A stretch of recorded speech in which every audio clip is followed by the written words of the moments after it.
This is Wafa Halam from Inside Arabia. I am very happy to have Massoud Hayoun with us today for an informal conversation about his phenomenal first book called When We Were Arabs. I loved reading and listening to your book because I actually got both because I wanted to hear your voice and see the pictures. That you have a wonderful pronunciation, and I really love the way there's certain words that you pronounce. That was the most nerve-wracking part, was I knew that I was gonna, it's very hard for me mentally to switch from one language to the other and not sound like a total dope, but thank you so much. I love Inside Arabia, I love what you're doing, and it's a big honor for me to speak with you. Thank you for saying this. We really try to sort of shed the light a little bit on what's happening around the Arab world. Unfortunately, a lot of problems happening there, but we need to all be cognizant of what's going on. We also want to be a voice for peace. And of course, that is not an easy task because when you speak of peace, you make some people unhappy about other areas. But the connection, most importantly, I think is really what is important. Your book, to me, sets a milestone in that direction, in truly trying to tell people who have no clue what relationship Arab Jews and Jewish Arab had with their ancestral land and that heritage, that culture, and that history. What made you think, you, a Los Angeles, California-born, boy, to actually want to get into such a really complicated territory? This will sound, I think, more depressing than it needs to be, but it was a lot of it about my grandparents who raised me having died, and just my feeling that a project of kind of asserting for people my place in the Arab world and among Arab people was my way of making them immortal. And so it felt like a natural conclusion to the end of the lives of the people who raised me, and a reassertion that they won't die if I choose that they don't die. Because memory is such a powerful thing, and it's through memory that that we attack colonialism and that we embrace who our ancestors were, despite the fact that it was a very explicit policy of the colonial administrations in North Africa and subsequently in Palestine to erase our memories of ourselves entirely so that we could be instrumentalized toward the occupation of our Muslim and Christian compatriots. So really it's about death, but I hope that that wasn't how you felt reading the book. I know that there's enough death, God help us, going on in the world today. If anything, it took the deaths that happened and kind of aimed to commute them into a kind of revolutionary indignation and a sense of purpose and a sense of belonging and radical love for where we come from and who we are. There is one line that at one point towards the end of the book where you just say you lie down next to your grandpa and you hold his hand and he says, Ruhi. And, that brought tears to my eyes because this is literally an expression that is so Arabic and so endearing. It's my soul, basically. You spoke Arabic with your grandparents, or at least with your grandfather. My grandfather, it was always kind of a tug of war for Arabic because every summer my grandfather tried to teach me how to speak a kind of a standardized Arabic. And we loved each other very much, but could not, he wasn't a patient teacher. He was very frustrated that certain things were very difficult for me to pronounce, and he was very upset that I wasn't more kind of just naturally an Arabic speaker, I think. I was always a disappointment to him. I think that he would have found it hilarious that I wrote a book about the Arab identity because of all of those lessons in Arabic that I was just a miserable student. Yeah. As again, we go back to that idea of maturing and trying to construct this identity proper to ourselves. We know that there is something inside us that is lingering there, and that there is this disconnect with the life we live, and that the way people see us. You mentioned something where the break in the minds of your grandparents happened with the 9/11 terrorist attack, where all of a sudden this whole idea of the Arabs terrorist, sort of narrative began to take hold. Would you say that that's the moment where they began to actually step back from what they were trying to the narrative that they had for you? It was certainly one of several moments where it was impressed upon them by Western society and Western politic that to be Arab or to associate ourselves with an Arab legacy was a liability for our family, and that anything that we could do to distance that would secure our place in this newfound society that we are more or less a part of. So definitely one of them, but it was for sure, I think you could also view it as a continuation of everything that happened back in North Africa and in Palestine and then eventually in the United States. It was all of these separate kind of political moments where the West had impressed upon us, choose Westernization, yes, because if you do, you'll be safer. So there was somebody in our synagogue community who their family struggled very hard for them to, it's actually a very famous Moroccan-American synagogue community here in Los Angeles that kind of hosts royal dignitaries when they come and things like that. They had one of their cousins, a cousin of one of the synagogue members was sent back to Morocco after they had spent such a long time trying to bring their cousin over because there was kind of an indiscriminate kind of tact against Arab American people at the time that was almost kind of ridiculous, in that this person very clearly had nothing to do with any kind of Islamist organization. And then something else that brings to mind is that after 9/11, we found those kinds of instances to be ridiculous because we weren't Muslim people, but there's something that's very kind of unsettling to me about our desire to underline that we're not Muslim, that we come from where we come from, but that we're not Muslim. And of course, expediency reigned, and it was impossible for us to see at the time how toxic and how awful that is to people who are Muslim, to not stand with them at that moment and say, the problem is collective punishment. The problem is the idea that if we were Muslim, we would somehow be culpable for what happened. It's absolutely ridiculous and corrosive, and a mentality that in retrospect has very much led to the fascist moment, frankly, that we're seeing right now. This narrative that has been created that the Arabs hate the Jews, and therefore we can never live together, and the only solution is to ethnically cleanse them from the land of Palestine so we can live happily as a Jewish state. And your book is meant to debunk that. Something that I think I've been kind of grappling with in the year or so since the book came out is the Palestine of the book, and where Palestine fits into the book.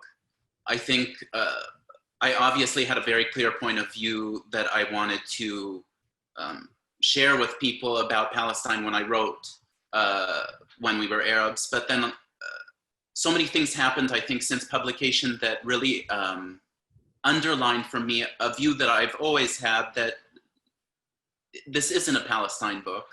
It wouldn't be a Palestine book because I'm not a Palestinian. And there are a great many well-meaning kind of liberal intellectuals who speak about Palestine and do it many services, and that of course is necessary, and that kind of solidarity building is necessary to the well-being of Palestine. But at the same time, it's very frustrating to me, and continues a colonial politic in the region when non-Palestinian people endeavor to tell the Palestinian story to say what happened in Palestine, what's happening in Palestine, and how it will end in the future. Yeah. And so in the book, I was my intention was to stop myself from doing that and to speak about Palestine as little as possible, and to literally say up front, listen to Palestinian people tell the Palestinian story. There is nobody who will ever tell that story better than a Palestinian person. Exactly. There's really, I think, per capita, Palestinian people have a great number, and it's not good to make a generalization, but there are an infinite number of Palestinian intellectuals in every single possible field who could tell you what the past and future of Palestine will look like. It really, truly is not for me as a non-Palestinian person to say how that's going to go. And so the relationship of the book to Palestine is really to say, yes, I am an Arab American person.